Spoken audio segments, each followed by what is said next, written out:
Collect, written and read by Christopher J. Jones.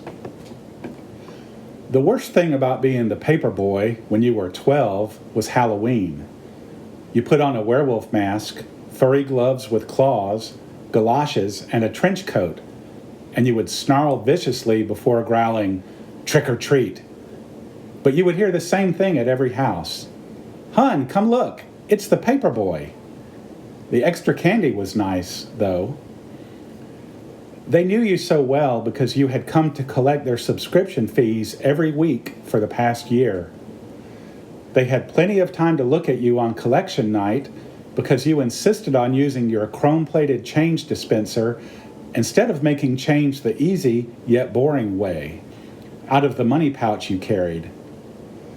In winter especially, the seconds dragged as you fumbled at the slots and levers with your mittens, and sometimes you drop a coin, making a sudden clean hole in the snow. Seeing your expression when you dropped a coin that would not be seen again until spring, if ever, even the most impatient customer would hasten to produce a replacement, some even reaching down and putting it into the coin slot for you with their warm, unencumbered fingers. You would set out after supper with your changer on your belt, your ticket book, your blue vinyl money pouch, and with food between your teeth because your mother didn't make you brush right away on collection nights. Homework and hygiene could wait. You were out learning respect for money and hard work. You paused at your mailbox and looked back at your house. You could see the back of Dad's head through the picture window. He could read the paper. He got it free because of you, and watch the news on television at the same time. Through the dusk, the window, and the thin curtains, he looked green in the lamplight. Walking from house to house, you repeatedly whispered a headline that you'd seen months before and that you couldn't get out of your head. Coup topples Papadopoulos. You didn't yet know that the P in coup was silent, so the phrase was even more fun to say. You imagine the typesetters union funding a revolution in Greece just so they could roll out that beauty. The repetition helped offset the haunting sound of the mourning doves that sighed from the phone wires along your route. You collected from the former superintendent of your school district. He was former because of a nervous breakdown. He'd been a teacher, but he went into administration after a student in his industrial arts class lost a finger to a belt sander. The story stuck to the former teacher forever after. Even now, in his retirement, kids would wave at him with one finger bent down to the palm. He pretended to ignore them. He nervously fiddled with his thick eyeglass frames while you made change, and you would be sure to give him the same "thank you, sir" that everyone else got.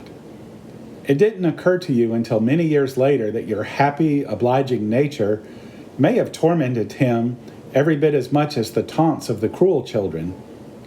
The belt sander boy probably had a smile very much like yours before things went wrong. You collected from the mother of one of your classmates. She was divorced and usually had several men in her living room having what you assumed was a Watusi party because that was the formerly hip phrase your parents used to describe any adult social gathering, whether or not the Watusi or any other dance was being performed. The men were always guffawing and drinking and tried to give you whiskey. You refused, saying that you couldn't drink while you were working. They laughed at that. Some nights the woman was alone, but playing the radio loud and drinking anyway. On those nights, she would open the door, shove a dollar bill at you, and close the door abruptly, leaving you to deliver the company-mandated thanks to a wooden slab.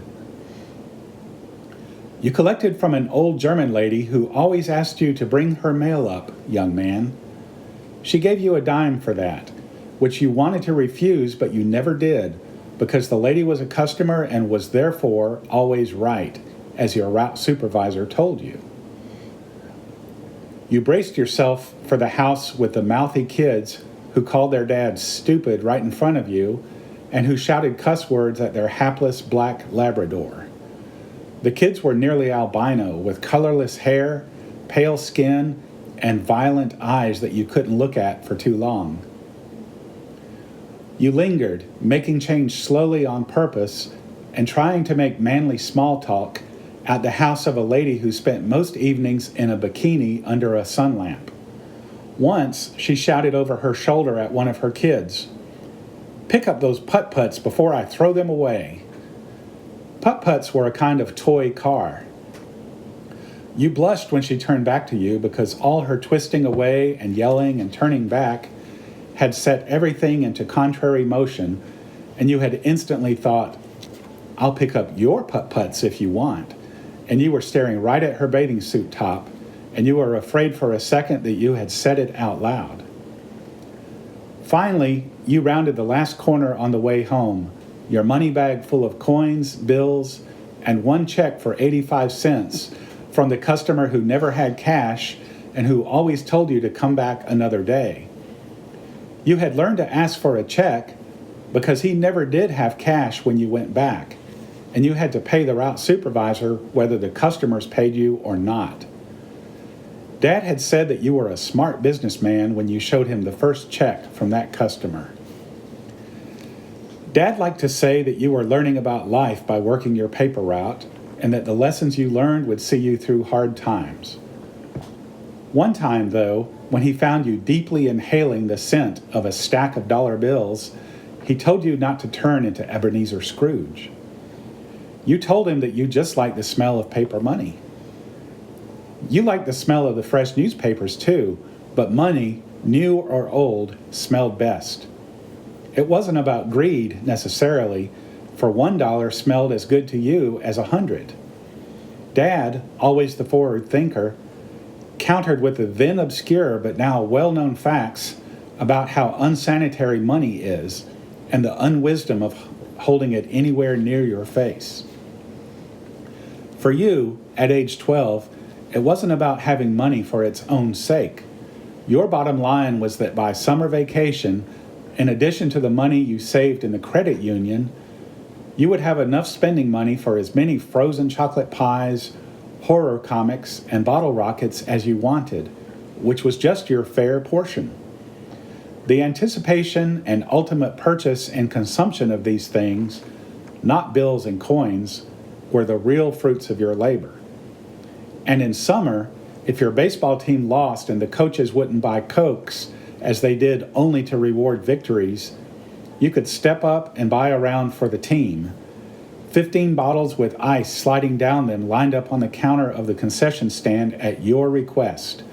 Your teammates bemoaning the loss, but cheering your largesse.